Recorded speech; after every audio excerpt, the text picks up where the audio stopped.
In 3, 2, 1. Yun, umilaw. Rico.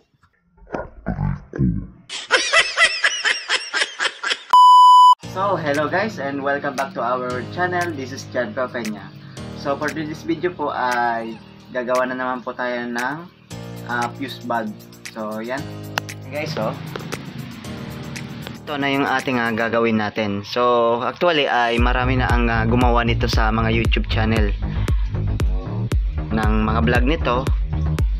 So, napaka-easy lang yung ating gagawin natin. So, meron na tayo dito AC in adapter, tapos AC outlet, tapos receptacle, tapos itong ating plywood. So, DIY plywood lang to. So, linagay ko na siya ng ano yan, tawag dito yung cable tie para dito sa ating receptacle. Sa tools, so easy lang, gunting, electrical tape, tsaka Phillips screw. So easy lang yung gagawin natin. So tara, gagawin na natin guys. So hanapin natin yung ating pinaka dulo niyan. So ito yung ating saksakan natin, yung AC outlet at saka yung receptacle. So hanapin natin dito yung pinakadulo, itong nasa gitnang ito. So dito tayo ilalagay yung ating input. Yan o. So napakamadali naman. So madali naman na gawin to. So bakit natin to ginagawa? Kasi may mga appliance tayong nalubog sa baha, and sana magagamit tayo ng mga pan-tester. Ito lang yung easy step. So yan na gawa na natin. At yung isa nitong wire ay ilalagay natin dito sa sa input, AC input. So tap na lang natin dito and lalagay natin ng electrical tape. So ayan.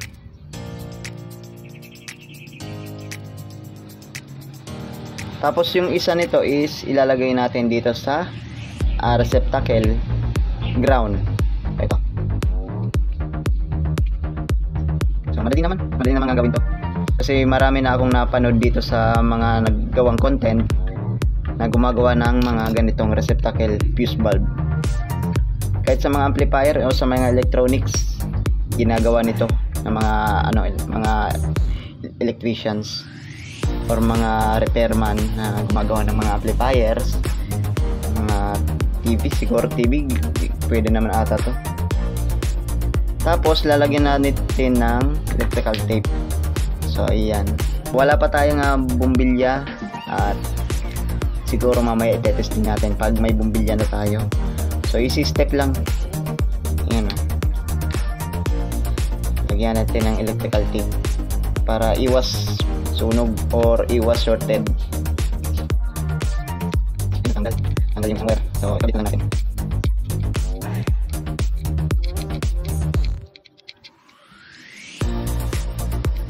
So yan, nalagyan na natin ng electrical tape, tapos guntingin natin. So tap natin yung natanggal. Ito.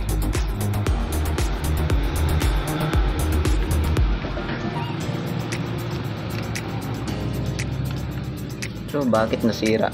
Ay patay, sira na yung ating receptacle.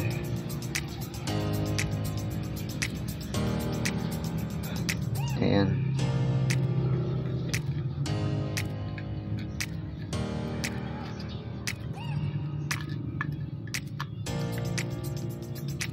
Tanggal na. Ngayon papalit natin yung ating receptacle. So nasira na pala yung ito. Yan o. So babaguhin na lang natin ng isa. So itong isa is kalawang na, pero lagyan na lang natin ito ng WD-40.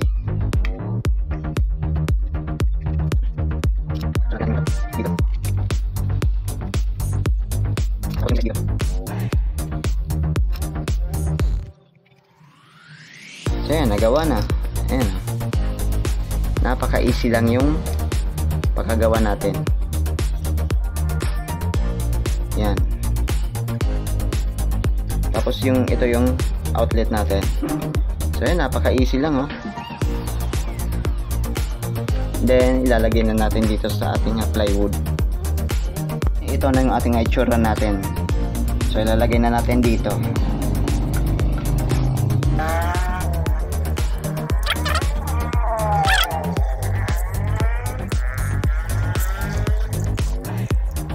Tapos na.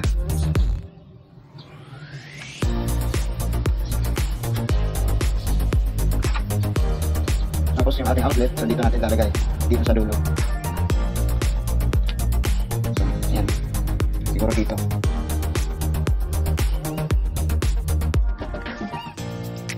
Ayan. So, yan, napakadali naman. So, lagyan natin muna to ng electrical tape. So, baka kasi maghawak dito. Sigurado makukuryente.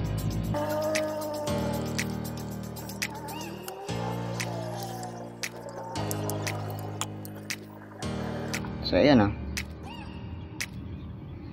Lagyan na lang natin to ng stick glue. So, siguro sa stick glue na lang. So, ayan guys. So, well done na yung ating ginawa natin na DIY fuse bulb. So, ayan o. Napakasimple lang yung ginawa natin. So, siguro i-test na natin to mamaya. So, wala pa tayong bumbilya. So, mamaya ay lalagyan na natin ng bumbilya and tetestingin na natin. So, ayan. So, wala yan o. So, ayan lang yung itsura niyan. So, ayan.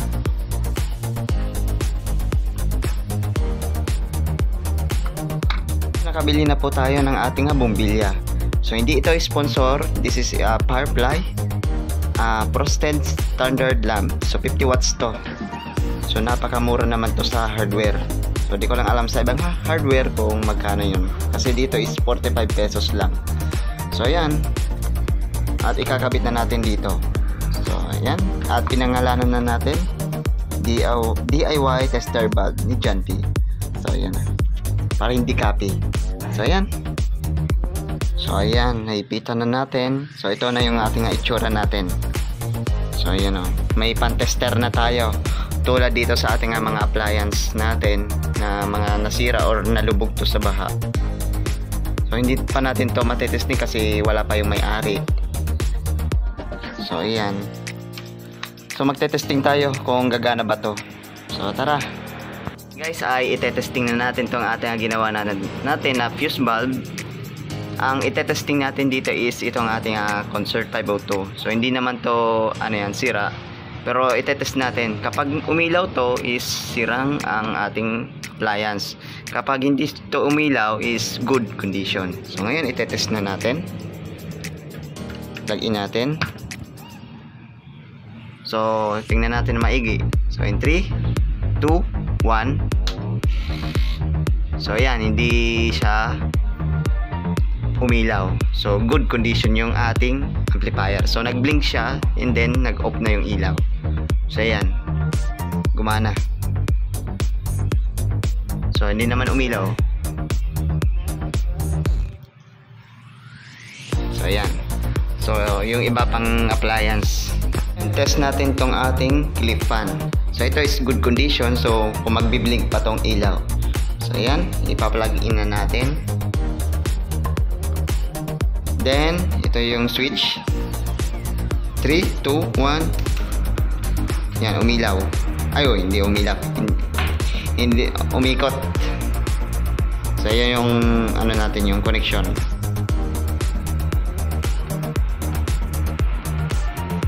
So yan, good. Yan. Hindi naman siya umilaw. So test natin na tanggalin yung bumbilya kung mag-off yung Yan. Tanggal natin yung bumbilya. So yan Then babalik natin. Yan. So yan, good. Testing natin tong ating plancha kasi ito is nalubog sa baha. So yan ipa-plug in na natin. So magpasensya na kasi medyo na naman yung panahon. So madilim na naman. So ayan, ipa-plug in na natin. Ayan, hindi pa umilaw. Kapag shorted to, In 3, 2, 1. Yun, umilaw. Rico is shorted. Ulitin natin. Ayan. Umilaw. So, ayan, shorted. So, hindi na natin isaksak. So, kapag umilaw siya is shorted. So, ayan. So, may problema yung sa loob niyan. So, nakita natin. Ang ating converter charger. So, nalubog din to sa baha. So, ite-testing natin gamit tong ating fuse valve. So, ayan. Sasaksak na naman natin ulit. Ayan. In 3, 2, 1. Yun, good. Ayan, umilaw. So, hindi siya umilaw. So, good condition. Thank you. Ayan. Guys, ay na-testing na natin to lahat ng ating mga ginamit natin na appliance na nalubog sa baha. So, yung iba is good, yung iba is hindi good condition. Tulad ng ating plancha. So, yeah.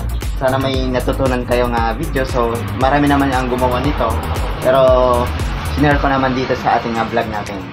So, ayan. At dito na lang tayo magtatapos. See you next vlog na naman ulit. Bye-bye!